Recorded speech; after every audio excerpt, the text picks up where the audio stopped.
काय स्टार्ट करू. आता हा जो तुमचा जो टॉपिक आहे हा नवीन टॉपिक आहे स्केलर अँड वेक्टर आणि हा आहे तुमचा के स्कीम सिलेबस. ठीक आहे, हा कोणता आहे तुमचा K scheme syllabus scalar and vector. K scheme म्हणजे नवीन टॉपिक आहे हा, न्यू टॉपिक.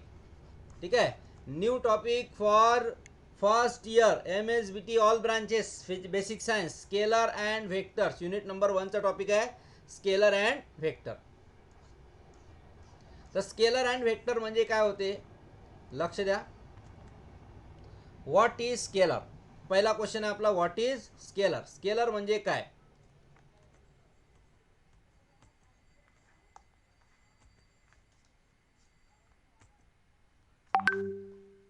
आता इथे तुम्ही पाहून राहिले एक कार आहे. ठीक आहे, इथे म्हटलेलं आहे कारचं उदाहरण दिलेलं आहे. कारचं उदाहरण असं म्हटलेलं आहे length of car is 4.5 metre. ठीक आहे, ही कार आहे, या कारची जी लेंथ आहे ती किती आहे 4.5 मीटर दिलेलं आहे.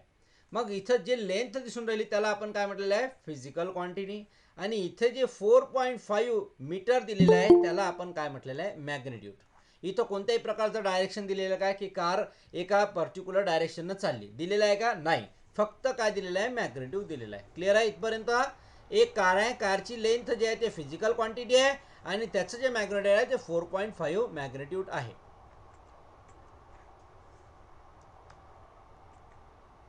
दुसरा क्वांटिटी जे दिलेलं आहे तुम्हाला ती दिलेलं आहे mass of gold bar is 1 kilogram. Mass of gold bar is 1 kilogram. आता इथे गोल्ड बारचं जे मास दिलेलं आहे ते दिलेलं आहे किती 1 किलोग्राम दिलेलं आहे. काय दिलेलं आहे 1 kilogram. Mass of gold bar is 1 kilogram. आता इथे जे दिलेलं आहे तुम्हाला या गोल्ड बारचं मास म्हणजे वजन दिलेलं आहे त्याला आपण फिजिकल क्वांटिटी म्हणलेलं आहे आणि सोबतच त्याचं काय दिलेलं आहे मॅग्निट्यूड. त्याचं काय दिलेलं आहे मॅग्निट्यूड दिलेलं आहे. फिजिकल क्वांटिटी आणि मॅग्निट्यूड दिलेलं आहे. याच्यामध्ये कोणत्याही प्रकारचं डायरेक्शन दिलेलं नाही आहे. ठीक आहे, पुढचा एक क्वांटिटी दिलेली आहे टाइम इज 12.76 सेकंड. इथं टाइम किती दिलेला आहे 12.76 सेकंड.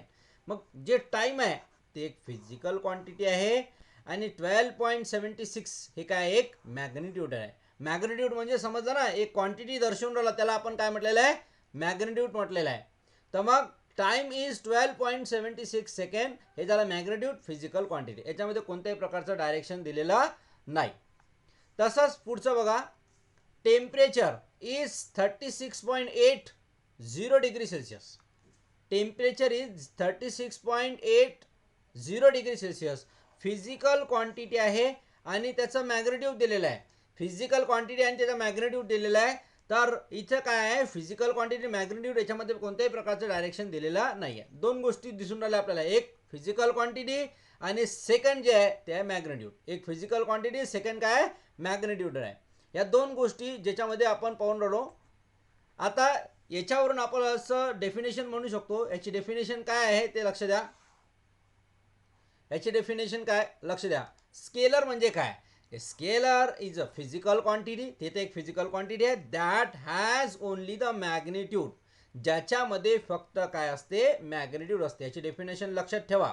परत सांगतो मी, the scalar is a physical quantity. हे एक तर फिजिकल क्वांटिटी असेल. फिजिकल क्वांटिटी म्हणजे काय द क्वांटिटी कॅन मेजर. अशी क्वांटिटी ज्या क्वांटिटीला आपण काय करू शकतो मेजर करू शकतो, हाताळू शकतो, त्याची काउंटिंग करू शकतो, त्याला आपण फिजिकल क्वांटिटी म्हटलेलं आहे. आणि त्याच्यानंतर त्याला फक्त मॅग्निट्यूड असणं गरजेचं आहे. मॅग्निट्यूड म्हणजे तुम्हाला लक्षात आलं की त्या क्वांटिटीचं स्टँडर्ड, त्या क्वांटिटीचं युनिट, त्याची क्वांटिटी, याला आपण काय म्हटलेलं आहे मॅग्निट्यूड. तर अशी फिजिकल क्वांटिटी ज्या फिजिकल क्वांटिटीला फक्त आणि फक्त काय असते मॅग्निट्यूड असते, अशाला आपण म्हणतो scalar quantity. Did you understand this, yes or no all of you. Yes. हा, Yes. Scalar is a physical quantity that has only a magnitude. मग अशा कोणत्या कोणत्या क्वांटिटीज आहेत ज्याला मॅग्निट्यूड असू शकते. जसं आपण पाहिलं मास, गोल्डचं मास पाहिलं आपण. लेंथ पाहिलं, कशाची लेंथ कशाची पाहिली कारची लेंथ पाहिली. त्याच्यानंतर टाइम पाहिला वॉचमध्ये. टेम्परेचर मेजर केलं आपण आहे ना थर्मामीटरने. त्याच्यानंतर व्हॉल्यूम पाहिलं, व्हॉल्यूममध्ये कोणत्याही प्रकारचं डायरेक्शन नसते आणि डेन्सिटीला पण कोणत्याही प्रकारचं डायरेक्शन नसते. हे आपण एक्झाम्पल पाहिले. ठीक आहे, तर आपण याच्यामध्ये एक्झाम्पल असे पाहिले की स्केलर क्वांटिटी अशी फिजिकल क्वांटिटी असते ज्याच्यामध्ये ओनली अँड ओनली काय असते, मॅग्निट्यूड असते. आणि त्याचे एक्झाम्पल आपण पाहिले मास, ठीक आहे, त्याच्यानंतर आहे लेंथ, त्याच्यानंतर टाइम, त्याच्यानंतर टेम्परेचर, व्हॉल्यूम अँड डेन्सिटी, है ना. बरं मला सांगा वेलॉसिटी हे स्केलर क्वांटिटी आहे का, yes or no? No, velocity हे स्केलर वेक्टर क्वांटिटी नाही. का? बिकॉज वेलॉसिटी मध्ये मॅग्निट्यूड तर येतेच, डायरेक्शन याच्यामध्ये काय येते, डायरेक्शन येते. म्हणून डायरेक्ट हे स्केलर क्वांटिटी नाही तर हे वेक्टर क्वांटिटी आहे. चला स्केलर क्वांटिटी प्रत्येकाला समजलं असेल. स्केलर क्वांटिटी म्हणजे काय होते. आणखी एक उदाहरण दिलं मी. वेट जे आहे, वेट सांगा स्केलर आहे की वेक्टर आहे? वेट, वेट म्हणजे आपला जो आपण हे करतो स्केलर WIGST वेट, हा वेट स्केलर वेगळा आहे. हे स्केलर क्वांटिटी आहे. वेट म्हणजेच मास होते ना, आणि याच्यामध्ये कोणत्याही प्रकारचं डायरेक्शन नसते, ठीक आहे. तर म्हणून आपण याला काय म्हटलेलं आहे, स्केलर क्वांटिटी. आता आपण स्केलर क्वांटिटी पाहिले. आता आपण जाऊ व्हॉट इज वेक्टर. वेक्टर म्हणजे काय. आता जसं इथे तुम्ही चित्रामध्ये पाहून राहिले, इथे कॅलिफोर्निया आहे, इथे नॉर्थ कॅलिफोर्निया आहे, आणि कॅलिफोर्निया आणि नॉर्थ कॅलिफोर्नियाचं डिस्टन्स आपण इथे पाहत आहे, पोझिशन पाहत आहे. इथे पहा, इथे आला पोझिशन, इथं फिजिकल क्वांटिटी आली. हे पोझिशन ऑफ कॅलिफोर्निया, कॅलिफोर्नियाची जे पोझिशन आहे फ्रॉम नॉर्थ कॅलिफोर्निया याच्यापासून 3600 किलोमीटर आहे. पण कोणता डायरेक्शन नाही, वेस्ट डायरेक्शन नाही. 3600 किलोमीटर तर आहेच आहे, पण वेस्ट डायरेक्शन पण आहे. बघा मॅग्निट्यूड पण आहे, डायरेक्शन पण आहे, आणि फिजिकल क्वांटिटी पण आहे. अशी फिजिकल क्वांटिटी ज्याच्यामध्ये मॅग्निट्यूड पण आहे, डायरेक्शन पण आहे, अशाला आपण वेक्टर क्वांटिटी म्हणतो. समजलं. कॅलिफोर्निया नॉर्थ कॅलिफोर्नियावरून जे डिस्टन्स आहे ते 3600 किलोमीटर आहे, 3600 किलोमीटर आहे. पण कोणत्या डायरेक्शनने आहे, वेस्ट डायरेक्शनने आहे. म्हणून याला आपण वेक्टर क्वांटिटी म्हणतो. दुसरं उदाहरण पाहू आपण याच्यामध्ये, डिस्प्लेसमेंट. आता इथे बघा, इथे USA या डायरेक्शननं काय, इकडे काय USA, या साईडनं काय चायना. USA आणि चायना आहे. तर displacement from USA to China is 11,600 kilometre, 11,600 kilometre. आणि इन डायरेक्शन दिलेलं आहे ईस्ट. कोणत्या डायरेक्शन आहे, ईस्ट. आता इथं काय काय दिलेलं आहे, मॅग्निट्यूड पण दिलेलं आहे, डायरेक्शन पण दिलेलं आहे, आणि फिजिकल क्वांटिटी पण आहे. तर अशी फिजिकल क्वांटिटी त्याच्यामध्ये मॅग्निट्यूड पण आहे आणि डायरेक्शन पण आहे. नेक्स्ट, आता याची डेफिनेशन. तर वेक्टरची डेफिनेशन काय म्हणू शकतो, a vector is a physical quantity that has both लक्षात ठेवा, बोथ म्हणजे दोन्ही, मॅग्निट्यूड अँड डायरेक्शन. म्हणजे अशी क्वांटिटी ज्याचं मॅग्निट्यूड पण असेल आणि त्याच्यामध्ये काय असेल, डायरेक्शन पण असेल, अशाला आपण काय म्हणतो, वेक्टर क्वांटिटी म्हणतो. ठीक आहे. तर लक्षात ठेवा, स्केलर क्वांटिटीमध्ये ओनली मॅग्निट्यूड असते, वेक्टर क्वांटिटीमध्ये magnitude as well as direction पण असते. मग तुम्हाला अशी क्वांटिटी जर समजा दिसून राहिली ज्याच्यामध्ये मॅग्निट्यूड आणि डायरेक्शन या दोन्ही गोष्टी असेल, त्याला आपण काय म्हणू शकतो, वेक्टर क्वांटिटी. बरं, तुम्हाला इथे उदाहरण दिलेले आहे वेक्टर क्वांटिटीचे. जसं की एक पोझिशन आहे, वेक्टर क्वांटिटी आहे, डिस्प्लेसमेंट आहे, वेलॉसिटी आहे, ॲक्सलरेशन आहे, मोमेंटम आणि फोर्स आहे. या सगळ्याच्या सगळ्या ज्या आहेत या वेक्टर क्वांटिटी आहेत. कोणत्या, त्या वेक्टर क्वांटिटी आहे ज्याच्यामध्ये तुम्हाला काय दिलेलं आहे, मॅग्निट्यूड तर दिलेच आहे, ॲज वेल ॲज डायरेक्शन पण दिलेलं आहे. Magnitude as well as direction दिलेलं आहे. तर पोझिशन तुम्हाला माहिती आहे, पोझिशन जर समजा इथून आपण म्हटलं की इथून याची पोझिशन काय आहे, इथून याची पोझिशन काय आहे. डिस्प्लेसमेंट म्हणजे काय, डिस्टन्स. तर डिस्टन्समध्ये काय वेट आलास आणि त्याच्या पोझिशन पण आलं. वेलॉसिटी एका पर्टिक्युलर डायरेक्शनमध्ये जाते, ॲक्सलरेशन एका पर्टिक्युलर डायरेक्शननं जाते. आपण ॲक्सलरेशन करतो ना, एक तर अपवर्ड एक तर डाऊनवर्ड. त्याच्यानंतर मोमेंटम म्हणजे जेव्हा आपण कारवरती टर्न घेतो तेव्हा जे स्पीड असते त्याला मोमेंटम म्हणतो. त्याच्यानंतर फोर्स आपण लावतो ते एका डायरेक्शनने लावतो. आता दुसरं एक उदाहरण सांगतो मी तुम्हाला. करंट सांगा मला कोणती क्वांटिटी आहे. स्केलर की वेक्टर क्वांटिटी, वेक्टर क्वांटिटी आहे. करंट एका पर्टिक्युलर डायरेक्शनने जात असते. आलं डायरेक्शन, ठीक आहे. हे एका पर्टिक्युलर डायरेक्शनने जात असते. करंटचा आपण करंटला मेजर पण करतो एम्पियरनी, ठीक आहे. तर इथं मॅग्निट्यूड पण आला, जसं 3 एम्पियर करंट म्हटला एका डायरेक्शननं चालला, तर 3 ampere current goes to the one direction, म्हणजे मॅग्निट्यूड पण आला, डायरेक्शन पण आला, म्हणून याला आपण काय म्हटलेलं आहे, व्हेक्टर क्वांटिटी म्हटलेलं आहे. समजलं प्रत्येकाला काय असते स्केलर आणि vector quantity? Yes or no? Yes. आता पुढचं बघा, रिप्रेझेंटेशन ऑफ व्हेक्टर. व्हेक्टरला कसं रिप्रेझेंटेशन करतात? तुम्हाला माहिती आहे व्हेक्टर जो आहे, व्हेक्टरमध्ये डायरेक्शन आणि मॅग्निट्यूड दोन्ही असते. ठीक आहे, तर इथे एक टेल दिलेला आहे. टेल म्हणजे हा असा जो ॲरो दिसून राहिला, ॲरोचा बॅक साईड जो आहे तो टेल आहे, आणि जो फ्रंट आहे जिकडे ॲरो आहे तिला आपण हेड म्हणतो. हा लक्षात ठेवा, याला टेल, याला हेड, आणि इथे मध्ये आपण मॅग्निट्यूड लिहितो. याला नाव दिलेलं आहे ए आणि याला नाव दिलेलं आहे बी. ठीक आहे, हा ए आहे आणि हा बी आहे. आता इथं जो अँगल बनलेला आहे, तो बनलेला आहे थीटा, आणि थीटा काय दर्शवून राहिला, डायरेक्शन. तर बघा इथं मॅग्निट्यूड पण आला आणि याचं डायरेक्शन पण आला. म्हणजे हा जो वेक्टर आहे, हा वेक्टर जो आहे तो इथून एवढा समजा 45 डिग्री कन्सिडर केला आपण. किती कन्सिडर केला? 45 डिग्री जर समजा आपण कन्सिडर केला, तर तो एका डायरेक्शनने चालला. एका डायरेक्शनकडे आपल्याला अलॉंगेटेड दिसून राहिला, ट्रॅव्हल होताना दिसून राहिला. ठीक आहे, त्याला रिप्रेझेंट कसं करतात, सिम्बॉलिकली रिप्रेझेंट कसं करतात, त्याला हेड टेल म्हणतो आपण. सिम्बॉलिकली रिप्रेझेंटेशनला ए बी व्हेक्टर म्हणतो आपण. याला वाचत असताना कसा वाचतो, ए बी व्हेक्टर वाचतो. लक्षात ठेवा, ए बी व्हेक्टर. समजा आता हा व्हेक्टर आहे, हा व्हेक्टर या साईडने चालला, याला पी म्हटलं, क्यू म्हटलं, तर याला कसं वाचायचं, पी क्यू व्हेक्टर. जर समजा एखादा व्हेक्टर आहे तो असा आहे, जर समजा इथे यम आणि इथे एन आहे, तर याला कसं वाचायचं तुम्ही, यम एन व्हेक्टर. ठीक आहे, यम एन व्हेक्टर. अशा प्रकारे आपण याला रिप्रेझेंट करू शकतो किंवा रीड करू शकतो व्हेक्टरला. They are also represented by single capital letters. याला आपण सिंगल कॅपिटल लेटरने सुद्धा रिप्रेझेंट करू शकतो. लक्षात ठेवा, याच्यावरती एमसीक्यू यावर्षी येण्याची शक्यता आहे. म्हणजे असं समजा की हा पूर्ण फ्रेश आहे, पूर्ण यावर्षी फ्रेश आहे. ठीक आहे, यावर्षी याच्यावर क्वेश्चन 100% येणार आहेच, कारण नवीन सिलेबसमध्ये आला तर 100% याच्यावर क्वेश्चन येणार आहे, म्हणजे IMP टॉपिक आहे हा. दे are also represented bye a single capital letters with the arrow above. बघा काय, पी व्हेक्टर, बी व्हेक्टर, ए व्हेक्टर. ठीक आहे, एखादा वेक्टर तुम्ही जर असा ड्रॉ केला, जर एम वेक्टर म्हटलं तर चालेल. एखादा वेक्टर असं लिहिलं तुम्ही, एक्स वेक्टर लिहिलं तरी चालेल. एखादा वेक्टर असा आहे, वाय वेक्टर लिहिलं तरी चालेल. म्हणजे एका कॅपिटल लेटरनं आपण वेक्टरला काय करतो, प्रोनाउन्स करू शकतो, लिहू शकतो, रिप्रेझेंट करू शकतो.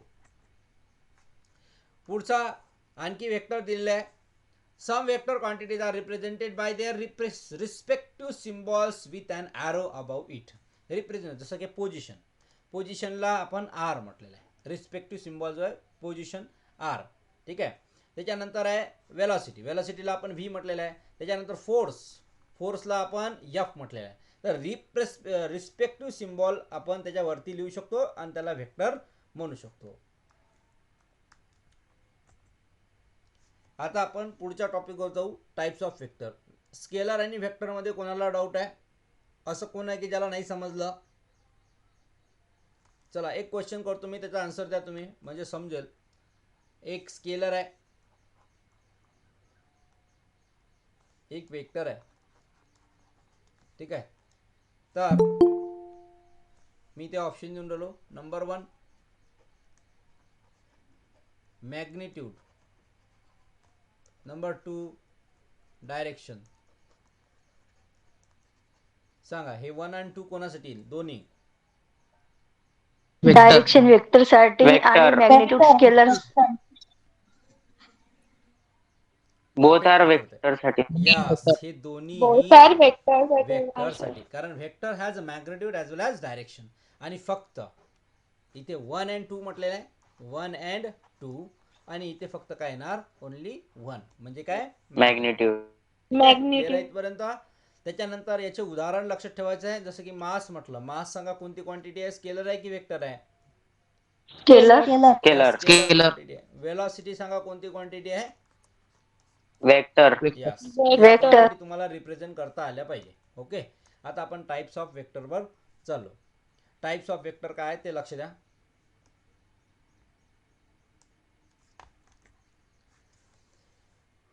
इथे पहिला जो टाइप्स ऑफ वेक्टर मधला आहे तो पॅरलल वेक्टर. आता पॅरलल वेक्टर मध्ये काय दिसून राहिलं तुम्हाला, असं लाईन दिसून राहिलं आहे ना, ॲरो 2 दिसून राहिले, एक पहिला आणि एक दुसरा, असं सेकंड 2 ॲरो दिसून राहिले. इकडे पण तुम्ही ॲरो पाहू शकून राहिले, इथे या डायरेक्शनने ॲरो पी आणि क्यू. मग याला पॅरलल व्हेक्टर म्हटलेलं आहे. Two vectors are said to be parallel vectors if they have same direction. लक्षात ठेवा, सेम डायरेक्शन. एक वर्ड लक्षात ठेवा, जेव्हा जर दोन व्हेक्टर जर एकाच दिशेने जात असतील, सेम डायरेक्शनने जात असतील, तर त्याला आपण पॅरलल व्हेक्टर म्हणतो. When the two vectors are in same direction then it is called as parallel vector. समजलं पॅरलल व्हेक्टरची डेफिनेशन? की जर समजा सेम डायरेक्शनने दोन्ही व्हेक्टर जात असतील तर त्याला आपण पॅरलल व्हेक्टर म्हटलेलं आहे. जसं इथं पहा, एकाच डायरेक्शनने चालले. ठीक आहे. मग आता जर समजा मी असा ड्रॉ केला आणि हा व्हेक्टर ड्रॉ केला, सांगा याला आपण पॅरलल व्हेक्टर म्हणू शकतो का? नो. नो. नाही म्हणू शकत, बिकॉज याची जे डायरेक्शन आहे ते सेम नाही आहे. सेम डायरेक्शन पाहिजे, सेम डायरेक्शन पाहिजे. Next, two parallel vectors are said to be equal vectors if they have same magnitude. दुसरं बघा, सेम डायरेक्शन झालं आणि सेम मॅग्निट्यूड असेल तर त्याला म्हणतात इक्वल व्हेक्टर. सेम मॅग्निट्यूड म्हणजे काय? सेम मॅग्निट्यूडचा अर्थ माहिती आहे का? जेवढी याची व्हॅल्यू आहे, जेवढी याची व्हॅल्यू आहे तेवढीच याची व्हॅल्यू असणं गरजेचं आहे. जेवढी याची व्हॅल्यू, समजा आता 5चा आहे तर हा पण 5चा असणं गरजेचं आहे. मग अशी जर इक्वल असतील त्याला आपण इक्वल व्हेक्टर म्हणतो. म्हणजे सेम मॅग्निट्यूड, सारखी संख्या असली पाहिजे, सारखे नंबर असले पाहिजे, त्याला आपण काय म्हटलेलं आहे? Equal vector. समजला? पहिला पॅरलल व्हेक्टर आपण पाहिला, पण पॅरलल व्हेक्टरमध्ये काय पाहिजे होतं की जे डायरेक्शन तर सेम आहे, पण होऊ शकते हा 5चा व्हेक्टर असेल, हा 2चा व्हेक्टर असेल, हा 20चा व्हेक्टर असेल, याचं मॅग्निट्यूड जे आहे ते 2 असेल, तर मग हे चालते, त्याला आपण म्हटलेलं आहे parallel vector. But equal vector म्हणजे काय? की दोघांची जे व्हॅल्यू आहे, मॅग्निट्यूड आहे, ते काय असले पाहिजे? सेम असलं. जसं की हा 10 आहे आणि हा पण 10 आहे, तर दोघांचं मॅग्निट्यूड जर समजा आपण सेम कन्सिडर केलं, जे काही वेट असेल ते सेम असेल, त्याला आपण सेम मॅग्निट्यूड जर असेल त्याला इक्वल व्हेक्टर म्हटलेलं आहे. तर लक्षात ठेवा, सेम मॅग्निट्यूड इक्वल व्हेक्टर आणि सेम डायरेक्शन, सेम डायरेक्शन त्याला आपण काय म्हटलेलं आहे? सांगा, सेम डायरेक्शनला काय म्हटलेलं आहे? Parallel vector. सेम डायरेक्शनला काय म्हटलेलं आहे? Parallel vector. आता अँटी पॅरलल, पॅरललच्या उलटा, पॅरललच्या उलटा जो आहे तो अँटी पॅरलल व्हेक्टर आहे. आपण पाहू शकतो इथे anti parallel vector. Two vectors are said to be anti parallel vectors. केव्हा? जेव्हा ते अपोजिट डायरेक्शनमध्ये असणार. आता इथं कंपल्सरी नाही आहे की हा 10चा आहे, हा 5चा आहे, काही प्रॉब्लेम नाही, फक्त अपोजिट पाहिजे. अपोजिट असेल त्याला आपण अँटी पॅरलल व्हेक्टर म्हणतो. जर समजा अपोजिट असेल, हा पॉझिटिव्ह हा निगेटिव्ह डायरेक्शनने जात असेल, त्याला आपण अँटी पॅरलल म्हणू शकतो. तो एक अपवर्ड चालला, एक डाऊनवर्ड चालला, एक अपवर्ड एक डाऊनवर्ड चालला, त्याला आपण अँटी पॅरलल व्हेक्टर म्हटलेलं आहे. ठीक आहे. तर अँटी पॅरलल व्हेक्टर्स म्हणजे असा व्हेक्टर्स जो काय होते अपोजिट ॲज वेल ॲज, म्हणजे forward as well as opposite डायरेक्शनमध्ये असते, पण त्याची व्हॅल्यू जी आहे दोन्हीही जे व्हेक्टर असतात ते व्हॅल्यू सेम नसते. ठीक आहे, पण अपोजिट डायरेक्शन नसते, त्याला आपण अँटी पॅरलल व्हेक्टर म्हणतो. त्याच्यानंतर निगेटिव्ह व्हेक्टर म्हणजे काय? निगेटिव्ह व्हेक्टर म्हणजे काय होते बघा. Two anti parallel vector. Two anti parallel vector म्हणजे काय? की दोन अपोजिट असणं पहिले गरजेचे आहे. Vectors are said to be negative vectors. यालाच आपण निगेटिव्ह व्हेक्टर म्हणतो if they have same magnitude. लक्षात ठेवा, दोन गोष्टी आहे, एक तर अँटी पॅरलल असला पाहिजे आणि मॅग्निट्यूड सेम असला पाहिजे. जर समजा असं असेल, लक्ष द्या, समजा हा आहे आणि हा असा आहे, हा आहे 10 आणि हा पण आहे 10. ठीक आहे. आता आपण याला म्हणू शकतो की हा जो आहे निगेटिव्ह व्हेक्टर आहे. हा काय? निगेटिव्ह व्हेक्टर आहे. बट असा असेल, जर समजा हा आहे 10 आणि हा आहे 5. आता मला सांगा, याला आपण निगेटिव्ह व्हेक्टर म्हणू शकतो का? Yes or no? No. Yes. No. पहिली रिक्वायरमेंट फुलफिल करून राहिला, अँटी पॅरलल, करेक्ट आहे. बट मॅग्निट्यूड सेम नाही आहे, म्हणून याला आपण निगेटिव्ह व्हेक्टर म्हणू शकत नाही. तर निगेटिव्ह व्हेक्टरच्या दोन गोष्टी आहेत की सेम मॅग्निट्यूड तर पाहिजेच पाहिजे आणि अँटी पॅरलल पण पाहिजे, तेव्हा आपण त्याला काय म्हणू शकतो? निगेटिव्ह व्हेक्टर म्हणू शकतो. त्याच्यानंतर आहे को लिनियर व्हेक्टर. लिनियरचा अर्थ प्रत्येक जण समजून घ्या. लिनियर म्हणजे एका लाईनमध्ये. लिनियर म्हणजे काय? एका लाईनमध्ये. जेव्हा एका लाईनमध्ये कोणतेही व्हेक्टर्स असतील त्याला आपण को लिनियर व्हेक्टर म्हणतो. The two vector are said to be collinear vectors if they act along the same line. जर समजा दोन व्हेक्टर एकाच लाईन मध्ये असेल तर त्याला आपण म्हटलेलं आहे को लिनियर व्हेक्टर.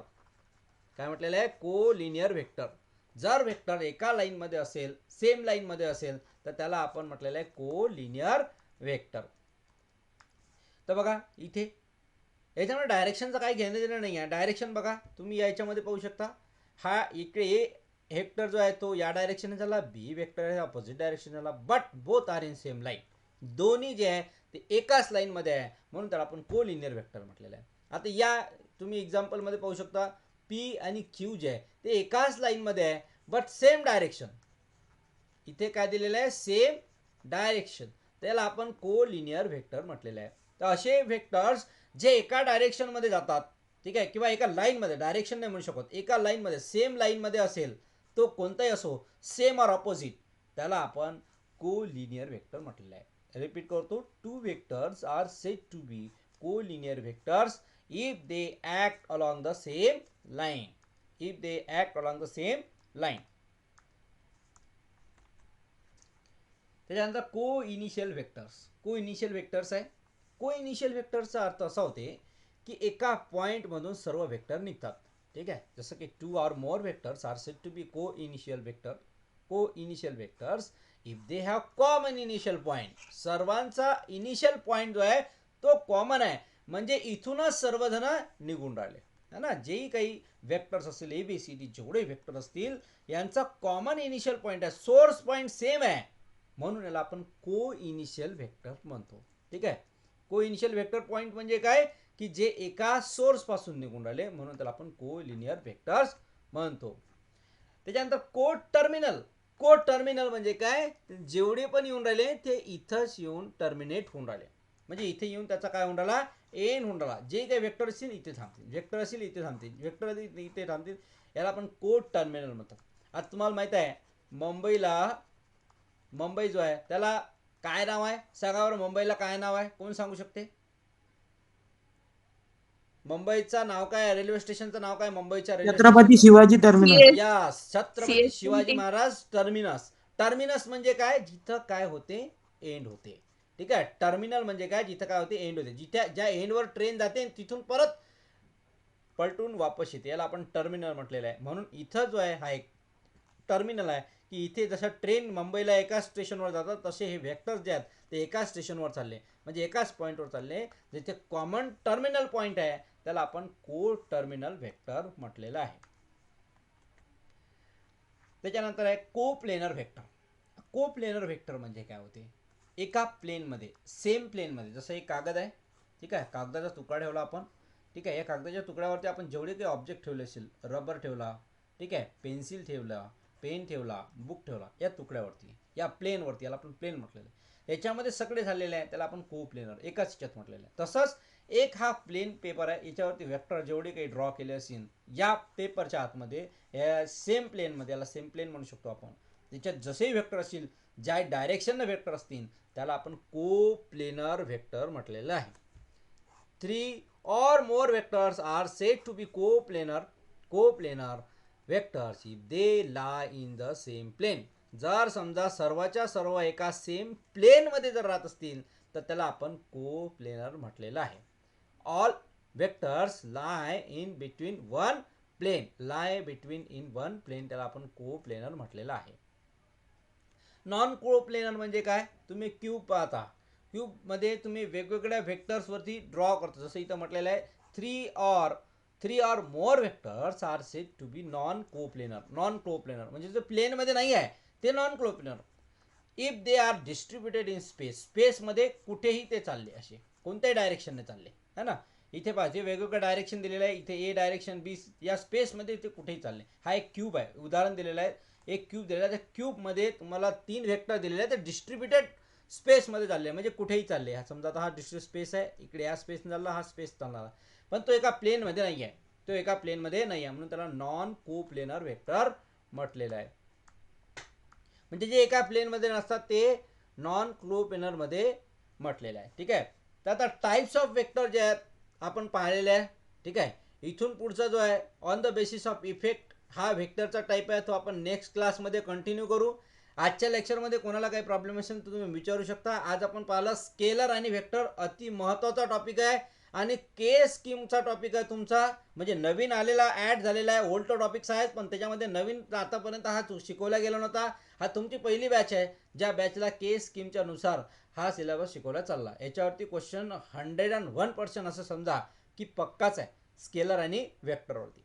आता सर तुमच्या नॉन कोप्लॅनर वेक्टर एकदा रिपीट. ओके,